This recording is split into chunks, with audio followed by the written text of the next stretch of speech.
गोंदिया जिल्ह्याचा देवरी शहरातील एका नामांकित विद्यालयाच्या एका शिक्षकानं शाळेतीलच एका सहकारी शिक्षकाच्या पत्नीचा विनयभंग केल्याची घटना घडली। शिक्षकाच्या पत्नीच्या तक्रारीवरून देवरी पोलिसांनी गुन्हा दाखल केला असून आरोपी शिक्षक प्रकाश परशुराम याच्यावर विनयभंगाचा गुन्हा दाखल करण्यात आलाय। श्री संत गजानन महाराजांचा 147वा प्रकट दिन उत्सव सोहळा अंतिम टप्प्यात पोहोचला असून या सोहळ्याची समाप्ती आज होणार आहे।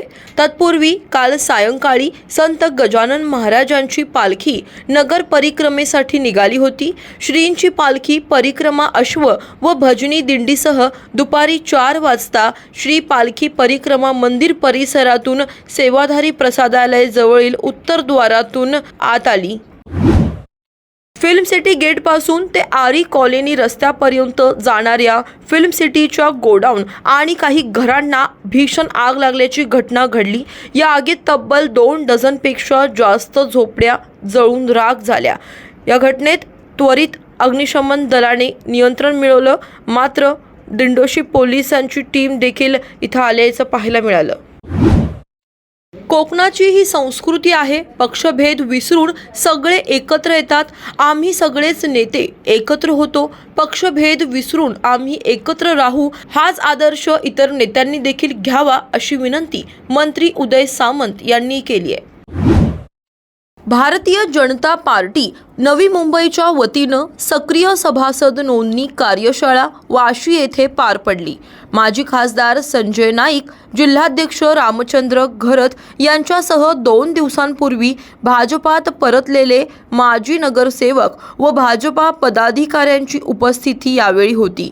यावेळी कार्याध्यक्ष रवींद्र चव्हाण यांनी नवी मुंबईमध्ये 100% सदस्य नोंदणीचे ध्येय असून आतापर्यंत 70% नोंदणी झाल्याचं सांगितलंय।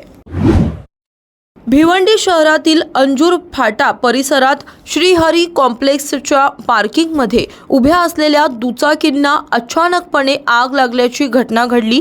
या आगीत 5 दुचाकी पूर्णपणे जळून खाक झाल्यात। सुदैवानं या घटनेत कोणतीही जीवितहानी झाली नाही, मात्र या घटनेमुळे परिसरात भीतीचं वातावरण पसरलंय। संगमेश्वर तालुक्यातील कसबा येथील छत्रपती संभाजी स्मारकाला राज्यमंत्री योगेश कदम यांनी भेट दिली। कसबा येथील भव्य संभाजी स्मारकासाठी प्रयत्नशील असल्याचं त्यांनी यावेळी सांगितलंय। या भेटीत संभाजी महाराजांना ज्या ठिकाणी कैद झाली त्या जागेची त्यांनी पाहणी देखील केली। महानुभाव पंथांची काशी समजल्या जाणाऱ्या अमरावतीच्या रिद्धपूर येथील आश्रमात मठाधीश प्रमुख सुरेंद्र मुनी तळेगावकर व बाळासाहेब देसाई यांनी मठात सेवेकरी असलेल्या 17 वर्षीय अल्पवयीन मुलीवर शारीरिक बळजबरी केली। यात मुलगी 8 महिन्याची गर्भवती असल्याचा धक्कादायक प्रकार समोर आलाय। यात शिरखेड पोलिसांनी 4 जणांविरोधात गुन्हा दाखल केला असून त्यांना अटक देखील केली आहे। राज्याचे कृषी मंत्री माणिकराव कोकाटे यांनी शेतकऱ्याला 1 रुपयात पीक विमा दिला। आजकाल भिकारी सुद्धा 1 रुपया भीक घेत नाही असं बेताल वक्तव्य करून शेतकऱ्यांच्या भावनांचा अनादर केला आहे। त्यामुळे कोल्हापूर दौऱ्यावर येत असलेल्या कृषी मंत्री माणिकराव कोकाटेंनी कोल्हापुरात येण्यापूर्वीच शेतकऱ्यांना संबोधलेलं वाक्य मागे घ्यावं, त्याबद्दल माफी मागावी, अन्यथा स्वाभिमानी शेतकरी संघटना त्यांना आपल्या पद्धतीनं जाब विचारेल असा इशारा स्वाभिमानी शेतकरी संघटनेचे कोल्हापूर जिल्हाध्यक्ष अजित पवार यांनी पत्रकारांशी बोलताना केलाय। मंत्री भरत गोगावले यांनी सोलापुरात एका कार्यक्रमादरम्यान मोहोळचे राष्ट्रवादी अजितदादा गटाचे माजी आमदार राजन पालकावर जोरदार टीका केली आहे। शिवाजी महाराजांनी पाटलांचे चौरंग केले असल्याचं देखील ते म्हणाले। जातीवादी आणि बुद्धिहीन कृषी मंत्री कोकाटेंच्या कंबरेत लाथ घालून मंत्रिमंडळाच्या बाहेर मुख्यमंत्र्यांनी काढलं पाहिजे, तरच कुठेतरी शेतकऱ्यांना न्याय मिळेल। ओबीसी नेते नवनाथ वाघमारे यांची मुख्यमंत्र्यांकडे मागणी आहे। मुख्यमंत्री देवेंद्र फडणवीस तात्काळ कोकाटे मंत्रिमंडळातून बाहेर काढण्याचा निर्णय घेतील अशी अपेक्षा देखील त्यांनी यावेळी व्यक्त केली आहे। कल्याण पूर्वेत राहणाऱ्या 2 चुलत भावांचा उत्तर प्रदेश येथील जमिनीवरून वाद सुरू होता। याच वादातून चुलत भावानं गोळ्या घालून दुसऱ्या भावाची हत्या केल्याची घटना घडली। कल्याण पूर्व येथील नाना पावशे चौक परिसरात ही घटना घडली असून या घटनेत चुलत भावाची कल्याणमध्ये गोळ्या झाडून हत्या करण्यात आली आहे। घटनेनंतर आरोपी फरार असून या प्रकरणी कोळशेवाडी पोलिसांनी गुन्हा दाखल करत राम दुबे याचा शोध सुरू केलाय। जिल्हा परिषद रत्नागिरी सिंधुरत्न समृद्ध योजना 2023-24 पर्यटन वाढीस चालना देण्यासाठी उमेद अंतर्गत महिला प्रभाग संघांना देण्यात येणाऱ्या हाऊस बोटचे लोकार्पण पालकमंत्री डॉक्टर उदय सामंत यांच्या हस्ते राई बंदरात झाले।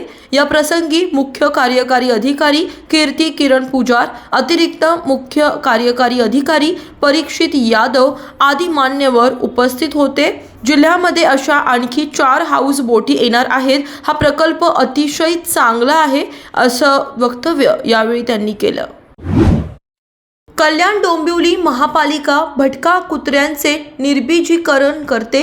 यावेळी कुत्र्यांवर योग्य उपचार केले जात नाहीत, त्यामुळे कुत्र्यांचा मृत्यू होतो। याचा जाब विचारण्यासाठी प्राणी मित्र महिला हीर राजपूत यांनी एका श्वानाला घेऊन आज KDMC मुख्यालय गाठलं। या महिलेला सुरक्षा रक्षकांनी प्रवेशद्वारावर अडवलं, तिला आत सोडलं नाही। तिनं प्रवेशद्वाराजवळ गोंधळ घातला। त्यानंतर ही महिला श्वानाला घेऊन प्रवेशद्वाराजवळ काही वेळ ठिय्या मांडून बसली होती। संगमनेर तालुक्यात दिल्लीच्या गुप्तचर विभागाच्या सूचनेने पुणे येथील गुप्तचर विभागानं बनावट नोटांच्या कारखान्यावर छापा टाकत कारखाना उद्ध्वस्त केला।